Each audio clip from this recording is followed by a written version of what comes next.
Hoje eu vou falar da parábola do filho pródigo. Na minha Bíblia está em Lucas, capítulo 15, do versículo 11 em diante. Está assim, a parábola do filho pródigo, que vocês já conhecem, é bem conhecida. E disse: um certo homem tinha 2 filhos, e o mais moço deles disse ao pai: dá-me a parte da fazenda que me pertence. E ele repartiu por eles a fazenda. Repartiu pelos 2 filhos. E poucos dias depois, o filho mais novo, ajuntando tudo, partiu para uma terra longínqua. Longínqua, muito longe. Partiu para uma terra longínqua. E ali desperdiçou toda a sua fazenda, todo o seu dinheiro, vivendo dissolutamente. E havendo ele gastado tudo, houve naquela terra fome e começou a padecer necessidade. E foi e chegou-se a um dos cidadãos daquela terra, o qual mandou-lhe para seus campos apacentar porcos. E desejava encher o estômago com as bolotas que os porcos comiam. Olha, a fome dele era tanta que ele queria até comer as comidas dos porcos. Porcos é um bicho bem nojento. E ninguém lhe dava nada.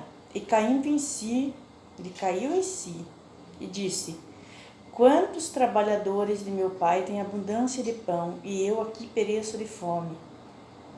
Aqui esse pai representa Deus.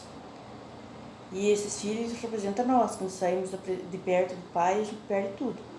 Sair da proteção de Deus, a gente perde tudo. Porque não sabemos conduzir a nossa vida, não adianta. Levantar-me-ei e irei ter com meu pai, e dizer-lhe: ei, pai, pequei contra ti e contra o céu e perante ti. Já não sou digno de ser chamado teu filho. Faz-me como um dos teus trabalhadores. E levantando-se foi para seu pai, e quando ainda estava longe, viu seu pai e moveu-se de íntima compaixão. É assim Deus com nós. E correndo, lançou-se-lhe o pescoço e o beijou. E o filho lhe disse: pai, pequei contra o céu e perante ti, já não sou digno de ser chamado seu filho. Mas o pai disse aos servos: trazei depressa a melhor roupa, vesti-lhe e pondo-lhe um anel. O anel representava a autoridade na mão e sandálias nos pés. Trazei-me o bezerro cevado, matai-o, comamos e nos alegramo-nos. Porque meu filho estava morto e reviveu, tinha se perdido e foi achado, e começaram a alegrar-se. E o filho mais velho estava no campo, e quando veio e chegou perto de casa, ouviu a músicas e danças.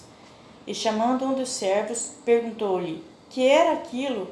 E ele disse-lhe: veio teu irmão e teu pai matou o bezerro cevado, porque recebeu são e salvo. Mas ele se indignou, era para ficar feliz, né?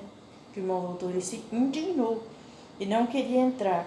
E saindo o pai insistia, né? Estava e insistia com ele.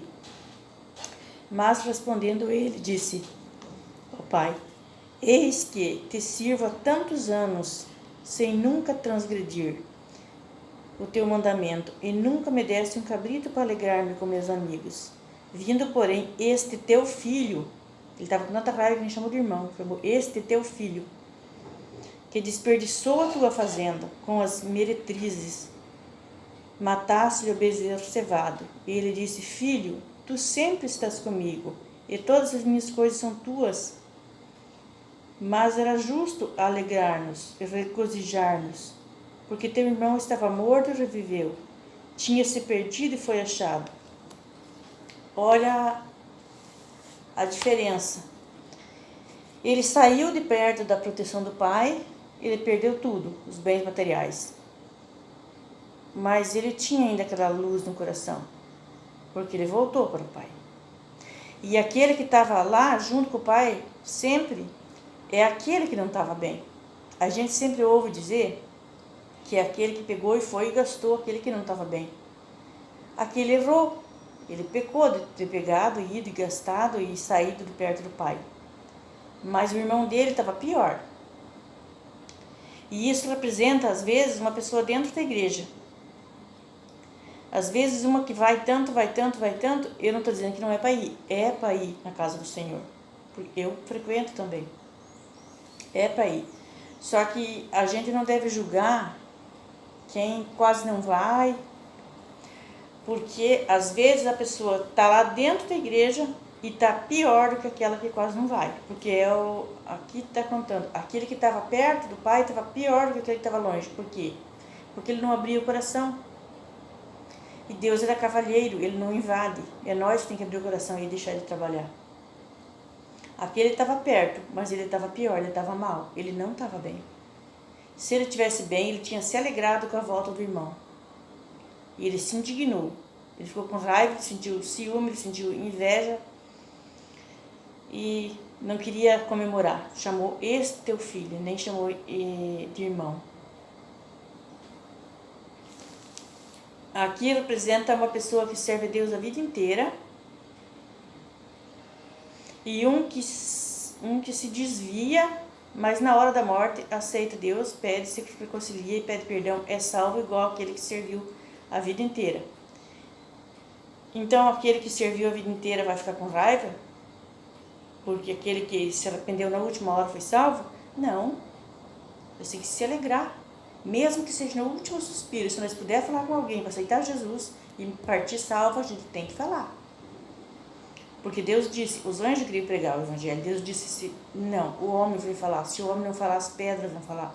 Que vergonha para nós se as pedras falar. Isso é vergonhoso, é nós que temos que abrir a boca e falar. Falar do amor de Deus. E não ficar com essa de, porque eu não faço as coisas do mundo, eu vivo o evangelho, e quem não vive na última hora aceita e é salvo. Isso não é certo, isso não é justo. É justo sim, é certo sim. Deus quer fazer assim, Ele quer salvar, Ele é Deus. Quem somos nós para dizer não? E nós temos que nos alegrar.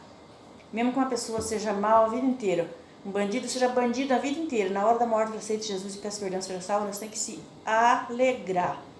E não dizer, foi bandido a vida inteira, então se Deus salvou. Lembra dos dois que foram crucificados com Jesus na cruz? Pois é, um começou a debochar de Jesus, se tivesse arrependido tinha sido salvo também. E o outro brigou com ele, falou, nós temos razão de estar aqui pendurado, mas esse nada fez, que era Jesus. Daí disse, Senhor, quando estiver no teu reino, lembra de mim. Jesus se moveu de íntima compaixão e disse, hoje mesmo serás comigo no paraíso. Então, ele foi bandido a vida inteira.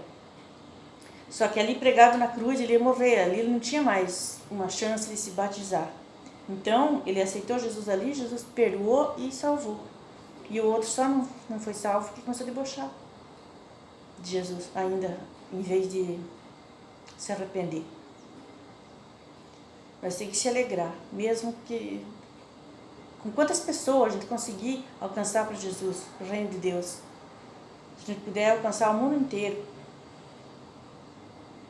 Porque há muito trabalho a fazer. Precisamos de muitos trabalhadores. O trabalho são levar a palavra, os trabalhadores somos nós. Amém, gente? Vamos orar?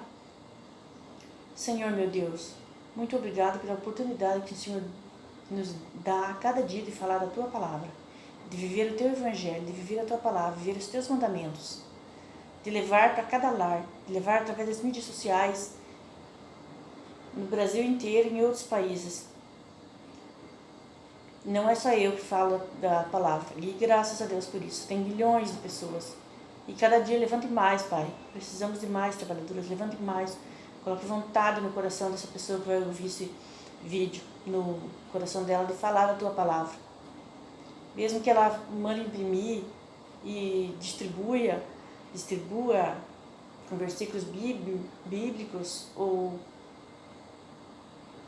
fale num canal, ou fale numa igreja, mas que ela trabalhe para Ti, Pai. Bem recompensado é quem trabalha para o Senhor.